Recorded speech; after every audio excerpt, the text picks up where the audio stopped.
তো মুজিব ভাই, আপনাকে দিয়ে শুরু করতে চাই। যদিও এখানে অনেকগুলো কারণ আছে, নতুন সরকার মাত্র দায়িত্ব নিয়েছে 6 মাস, কিন্তু এর মধ্যে যেই ক্রাইসিসগুলোর মধ্যে দিয়ে আমরা যাচ্ছি, মানে সেটার মূল কারণটা কি? বিশেষ করে বিদ্যুতের ক্ষেত্রে সমস্যাটা কোথায় হচ্ছে? সাইফুল, ধন্যবাদ আপনাকে। দুদু ভাই আছেন এখানে, দর্শকবৃন্দকে শুভেচ্ছা। আমাদের এটা তো এখন দেশের মানুষের কাছে মুখস্থ হয়ে গেছে যে আমাদের 30,000 মেগাওয়াটের মতো আমাদের উৎপাদন ক্ষমতা আছে, কিন্তু আমরা উৎপাদন করতে পারি বা আমাদের প্রয়োজন অ্যাকচুয়ালি 14 থেকে 15,000 মেগাওয়াট। বাট আপনি যেটা এখন বললেন যে আমাদের আরও এই 14-15,000-এর মধ্যেও আমরা এখন পাচ্ছি মাত্র 10,000 মেগাওয়াট। তার মানে হচ্ছে প্রায় নিয়ার অ্যাবাউট 4,000। হাইয়েস্ট ছিল হচ্ছে 12,935। 12,935। এখন আমাদের সংকট হচ্ছে আমার ওই 30,000 মেগাওয়াটের যেই সক্ষমতা, ওইটার জন্য কিন্তু আমাকে টাকা দিতে হচ্ছে। উৎপাদন হচ্ছে না অর্ধেকেরও বেশি, বাট আমাকে পেমেন্ট দিতে হচ্ছে, যেটা আওয়ামী লীগ ক্যাপাসিটি চার্জের মাধ্যমে যেটা করে দিয়ে গেছে।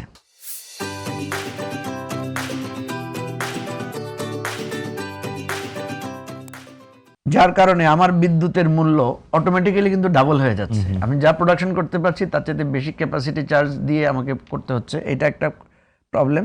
দ্বিতীয় হচ্ছে আমি এখন যেখান থেকে বিদ্যুৎ কনজিউম করতেছি সেখানেও কিছু কিছু জায়গায় অনেক দাম দিয়ে অনেক বেশি দামে বিদ্যুৎ কিনতে হচ্ছে, আর তাদেরকে আমরা গ্যাস, তেল বা কয়লা যে কোনোভাবে হোক সেগুলো দিতে পারছি না। এগুলোরও সীমাবদ্ধতা আছে, যার কারণে আমরা বিদ্যুৎ উৎপাদন কম। এখন প্রশ্ন হচ্ছে এই ক্রাইসিসটা কি হঠাৎ করে হয়েছে? এটা তো হঠাৎ করে হয় নাই।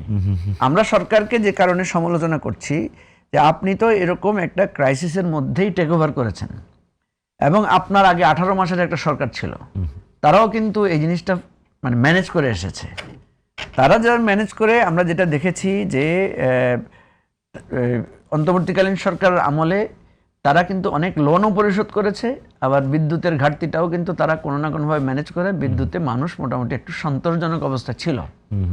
তাহলে বিএনপির মতো একটা রাজনৈতিক সরকার যার প্রচুর অভিজ্ঞতা আছে, যে এই ক্রাইসিসটা জানে, এবং আপনি দেখবেন বিগত সময়ে যদি আপনি দেখেন বিএনপি কিন্তু এই বিদ্যুৎ এবং জ্বালানি সেক্টর নিয়ে প্রচুর কথাও বলেছে, প্রচুর সুপারিশও তারা দিয়েছে। তাদের এটা নিয়ে আলাদা তাদের রাষ্ট্র সংস্কারের আপনার যে 31 দফার মধ্যেও কিন্তু আছে 17 বা 18 নম্বরে। এগুলোর ব্যাপারে সমাধান আমরা তো নিজেরাও অনেকবার বিএনপি সহ একসাথে মিটিং করেছি। আমরা দেখেছি আপনার সিপিডির একটা মিটিংয়েও আমি ছিলাম, সেখানে আমির খসরু মাহমুদ চৌধুরী সাহেব ছিলেন। ওনারা কিন্তু হড়হড় করে পরিকল্পনা বলে গেছেন যে আমরা এটা করব, আমরা এই বিদেশ নির্ভরতা কমাবো, আমরা নিজস্ব সোর্স থেকে অনুসন্ধান করব, আমরা রিনিউয়েবল এনার্জির ব্যবস্থা করব, এই জিনিসগুলো বলেছেন। কথা হচ্ছে আজকে 6 মাসে ওনারা করেন নাই। দ্বিতীয় হচ্ছে এই যে আপনার 15,000-16,000 বিদ্যুৎ আমরা দিতে পারছি না, সেখানে এটা 10-12,000-এ চলে আসছে। এইটা আপনাকে খেয়াল রাখতে হবে যে জনগণ কিন্তু এত কিছু বুঝবে না, জনগণ সবসময় কম্পেয়ার করবে। আমরা যে কথাটা বলেছি যে শেখ হাসিনা আমাদের এই জ্বালানি সেক্টরে একটা ভয়াবহ ক্ষত তৈরি করে দিয়ে গেছে, আমাদেরকে ঋণের ভারে জর্জরিত করে দিয়ে গেছে। এখন দেখেন জনগণ কিন্তু এত কিছু বিশ্বাস করতে চাইবে না, জনগণ বিশ্বাস করবে যে আপনারা তো এইটা সমাধান করবেন বলেছিলেন, ঠিক আছে, আপনারা সমাধান করতে পারছেন না কেন, এই প্রশ্নটা জনগণ করবে। এখন দেখেন প্রথমে বলেছিল আমাদের জ্বালানি মন্ত্রী যে আমি তো বিল দিতে পারতেছি না, টাকার অভাবে আমার বন্ধ হয়ে যাচ্ছে, হ্যাঁ আমার বিদ্যুৎ কেন্দ্র বন্ধ হয়ে যাচ্ছে।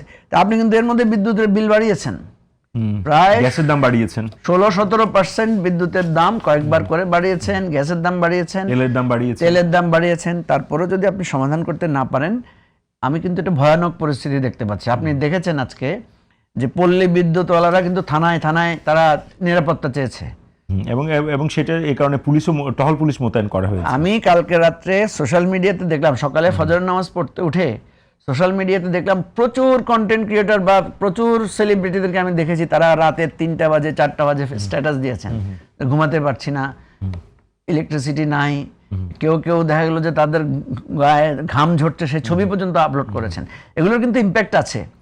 আমাদের সমস্যা হচ্ছে যে আমরা সরকারকে বারবার বলছি, সরকার কিন্তু এই জিনিসগুলোতে খুবই মানে আমি যেটা বলবো যে তাদেরকে অনেক রিলাক্টেন্ট মনে হচ্ছে, যে তারা এই ধরনের বিষয়ে আগ্রহী না যে এটা সমাধান করার জন্য। এই জায়গায় সিরিয়াস লেভেলের এফোর্ট যদি দেওয়া না হয় তাহলে Dialogue হওয়া কিন্তু উচিত। এটা জনগণের মধ্যে একটা তীব্র পরিস্থিতি তৈরি হবে।